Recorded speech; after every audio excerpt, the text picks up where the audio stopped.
Hi all, இன்னைக்கு நம்ம என்ன பார்க்க போறோம்னா நம்ம சிலபஸோட நெக்ஸ்ட் ஸ்டிச்சஸ் வந்து என்னன்னா ஃபிளாட் லோடிங்னா அதுல வந்து டைப் 1 பார்க்க போறோம், ஸ்ட்ரெயிட் ஃபிளாட் லோடிங். அதுக்கு இந்த மாதிரி நம்பர் இந்த 2 லைன் வந்து எடுத்துருக்கிறேன். இந்த 2 லைன்ல செயின் ஸ்டிச் வந்து நான் போட்டு வச்சிருக்கிறேன். ஓகேவா, இந்த மாதிரி செயின் ஸ்டிச் வந்து 2 லைன் போட்டுக்கோங்க. இது வந்து ஃபர்ஸ்ட் லைன், இது வந்து செகண்ட் லைன் எடுத்துக்கோங்க. ஓகேவா, உங்களுக்கு எது வேணுமோ இல்ல இது ஃபர்ஸ்ட் லைனா வச்சுக்கோங்க, இது செகண்ட் லைனா வச்சுக்கோங்க.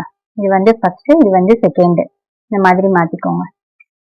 ஓகேவா, இப்ப ஃபர்ஸ்ட் லைன் இந்த மாதிரி 2 லைன் போட்டுக்கோங்க. இது ஃபர்ஸ்ட் லைன், இது செகண்ட் லைன்.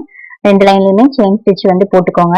போட்டுட்டு இந்த லைனுக்குள்ள இந்த ஃபர்ஸ்ட் லைன் இருக்குல்ல அதுக்கு உள்ள ஒரு இந்த மாதிரி த்ரெட் எடுங்க. அடியில இருந்து த்ரெட் எடுப்போம்ல, எடுத்து இந்த செயினுக்கு வெளியில ஒரு லாக் ஸ்டிச். ஃபர்ஸ்ட் லைன்ல இருந்து செகண்ட் லைனுக்கு வந்து போறோம். போறப்ப அதே மாதிரி இந்த செயினுக்குள்ள எப்படி செயின் உள்ள இருந்து எடுத்தோம்ல அதே மாதிரி செயினுக்கு உள்ள, அப்புறம் செயினுக்கு வெளியில ஒரு லாக் ஸ்டிச், ஒரு குட்டி லாக் ஸ்டிச். மறுபடியும் அதை அப்படியே கீழே கொண்டு வந்து இந்த ஃபர்ஸ்ட் லைனுக்குள்ள, ஓகேவா, இங்க ஒரு லாக் ஸ்டிச். மறுபடியும் மேல ஃபர்ஸ்ட் லைன்ல இருந்து செகண்ட் லைனுக்குள்ள போட்டு மறுபடியும் வெளியில ஒரு லாக் ஸ்டிச். துணி வந்து ரொம்ப பிடிச்சி, அதாவது த்ரெட்டை வந்து இந்த மாதிரி ரொம்ப பிடிச்சி வந்து டைட் பண்ணாதீங்க. பண்ணீங்கன்னா வந்து இது கிளாத் வந்து லூஸ் ஆகும், ஷ்ரிங்க் ஆகும். ஸோ கேர்ஃபுல்லா பொறுமையா நீங்க எந்த அளவுக்கு நீடிலையும் த்ரெட்டையும் வந்து ஃப்ரீயா மூவ் பண்றீங்களோ அப்படின்னாதான் ஸ்டிச்சஸ் வந்து பெர்ஃபெக்டா வரும்.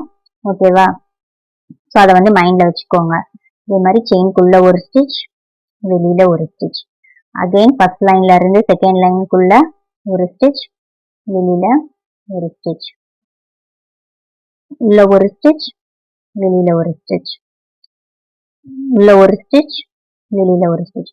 அதாவது நம்ம முதல்ல சொன்ன மாதிரி இதுல 2 டைப்ஸ் இருக்கு. இப்போ வந்து ஸ்ட்ரெயிட் ஃபிளாட் லோடிங் தான் வந்து பாக்குறோம். நெக்ஸ்ட் கிளாஸ்ல வந்து கிராஸ் லோடிங் எப்படின்னு பார்ப்போம். இந்த மாதிரிதான் நம்ம ஸ்ட்ரெயிட்டா நம்ம போடுறதுனால இது வந்து ஸ்ட்ரெயிட் ஃபிளாட் லோடிங். ஓகேவா, இந்த மாதிரி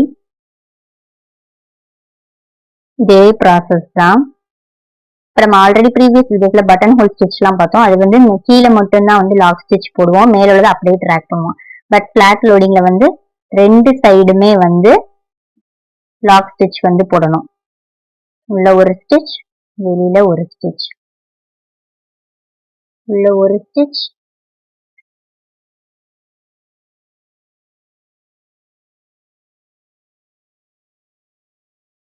வெளியில ஒரு ஸ்டிச். நூலை வந்து டைட் பண்ணாதீங்க, அப்புறம் துணி வந்து சுருங்கும். உள்ள ஒரு ஸ்டிச், வெளியில ஒரு ஸ்டிச். இப்போ நான் கொஞ்சம் ஃபுல்லா அதை முடிச்சுட்டு நான் காமிக்கிறேன் எப்படி இருக்குன்னு பாருங்க. இதே ப்ராசஸ் தான்.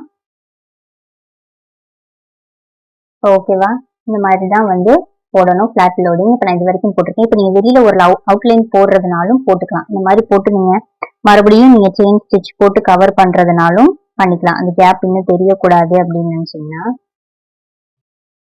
இந்த மாதிரி செயின் ஸ்டிச் போட்டு கவர் பண்ணிக்கலாம். ஓகேவா, இங்க போட்ட மாதிரி மேலையும் வந்து லாக் ஸ்டிச் போட்டு, மேலையும் செயின் ஸ்டிச் போட்டு வந்து லாக் பண்ணிட்டீங்கன்னா உங்களுக்கு அந்த பார்டர் மாதிரி வந்து தெரியும். ஸோ இப்படிதான் வந்து ஃபிளாட் லோடிங் வந்து ஸ்ட்ரெயிட் ஃபிளாட் லோடிங் வந்து போடணும். இப்போ இதுல ஷேப் வந்து எப்படி போடணும் அப்படின்னா, இப்போ ஒரு சர்க்கிள் போட்டுக்கோங்க. இது வந்து ஒரு 2 பார்ட்டிஷனா பிரிச்சுக்கோங்க. அப்போ 1 2 3 போர்ஷன் கிடைக்குமா? அப்ப இந்த லைன், இது ஃபர்ஸ்ட் லைன், இந்த மாதிரி இதை ஃபில் பண்ணுங்க. 2 லைன் செயின் போட்டு இங்க இதை ஃபில் பண்ணுங்க. அப்புறம் இந்த லைன்ல இதை ஃபில் பண்ணுங்க. இது இந்த மாதிரி 3 போர்ஷனா போட்டு இந்த ஸ்டிச்சஸை வந்து இங்க பிராக்டிஸ் பண்ணி பாருங்க. ஸோ இதுதான் வந்து flat loading stitches, straight flat loading. So அடுத்து வந்து கிராஸ் ஃபிளாட் லோடிங்கை நெக்ஸ்ட் கிளாஸ்ல பார்க்கலாம். தேங்க்யூ.